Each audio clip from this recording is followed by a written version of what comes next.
ሰላም ሰላም የእግዚአብሔር ቤተሰቦች የክርስቶስ ኢየሱስ ልጆች እንደምናችሁ ሰላም ለእናንተ ይሁን። ዛሬ ይዤላችሁ የቀረብኩት ወደ እናንተም የመጣሁበት ዋናው ሐሳብ በተለያዩ ሚዲያዎች ላይ በቲክቶክ፣ በዩቲዩብ በተለያዩ ነገሮች ላይ የሚናፈሰው ወሬ ብዙ ጊዜ ሰምቼዋለሁ። ብዙ ነገር ተብሏል፣ ብዙ ነገር ተገልጿል ስለ ሐዋርያው እስራኤል ዳንሳ።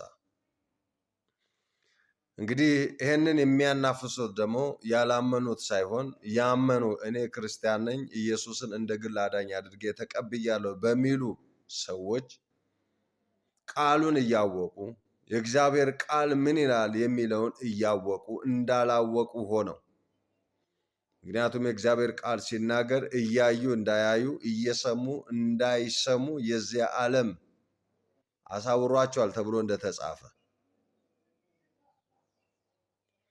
ሐዋርያው እስራኤል ዳንሳ ወደዳችሁም ጠላችሁም እግዚአብሔር አምላክ ለዚች ምድር ቀብቶ አስነስቷል። ዛሬ ኢየሱስ ክርስቶስ የሚሰራው በሰው ላይ ነው፣ መንፈሱን በማፍሰስ የእግዚአብሔር መንፈስ በሰዎች ላይ ነው ያለው። እግዚአብሔር የሚሰራው በዛ ነው። ዳግመኛ ኢየሱስ አይመጣም በስጋ ለብሶ። ኢየሱስ የሚመጣው ለፍርድ ብቻ ነው። ስጋ ለብሶ አይመጣም። ኢየሱስ ግርማ ሞገሱን ያንን ብርሃን ለብሶ ነው ለፍርድ ይመጣል። ሐዋርያው እስራኤል ዳንሳ እንዲህ ያደረገ እንዲህ ሆነ እያላችሁ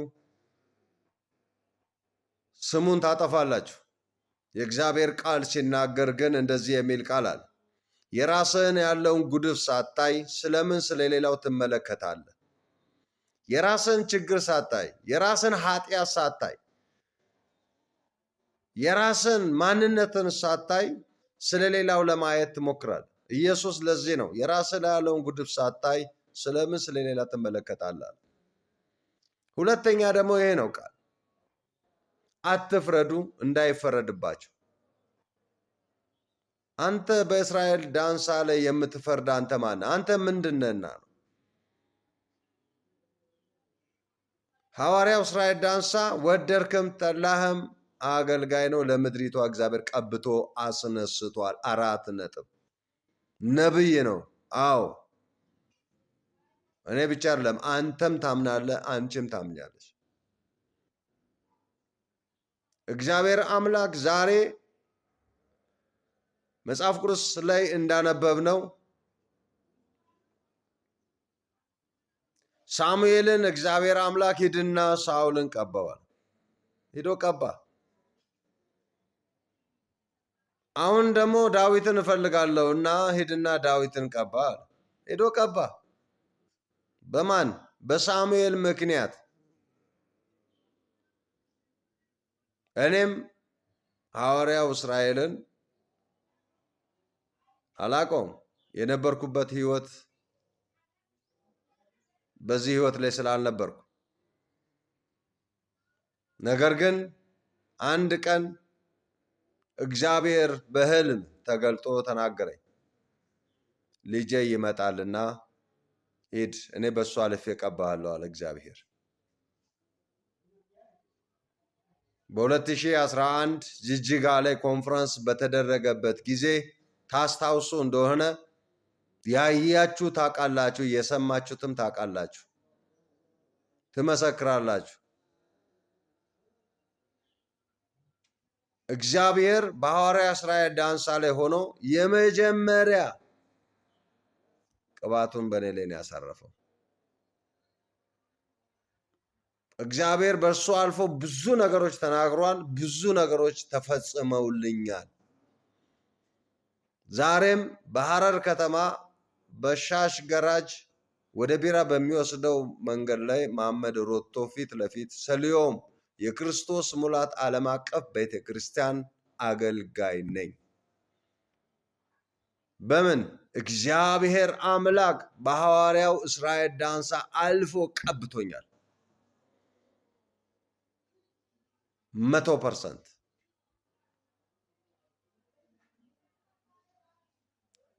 ዛሬ ብዙዎቻችሁ ስም ልታወጡበት ትችላላችሁ፣ ልትሰድቡት ትችላላችሁ፣ ልታንጓጥጡት ትችላላችሁ። ምክንያቱም እግዚአብሔር ቃል እንደዚህ ነው፣ በእኔ ሳላችሁ መከራ አለባችሁ ያለውን ቃል ይዟል።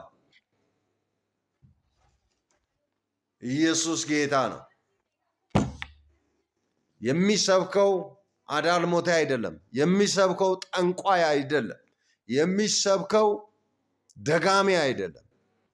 የሚሰብከው የዓለምን ገዢ አይደለም። የሚሰብከው የኔም ያንተም ያንቺም አምላክ የሆነውን ኢየሱስን። ከኢየሱስ ውጪ ምን ያውራ? ከኢየሱስ ውጪ የሚያወራው ነገር የለውም። እሱ እንደዚህ ነው፣ እሱ እንደዚህ አድርጓል፣ እሱ ይህን ሰርቷል ብትል ዛሬም ነገም ኢየሱስ በሱ ይሰበካል። እግዚአብሔር ድንቅና ተአምር በእርሱ ይሰራል። አሁንም ይሰራል፣ ነገም ይሰራል። የስም አጥፊ ከምትሆኑ ጸልዩለት። የጴጥሮስ ሰንሰለት የተበጠሰው እግዚአብሔር አምላክ መልአኩን የላከው አጥብቀው ስለጸለዩለት ነው። ጸልዩለት። ካጠፋ ምታምን ከሆነ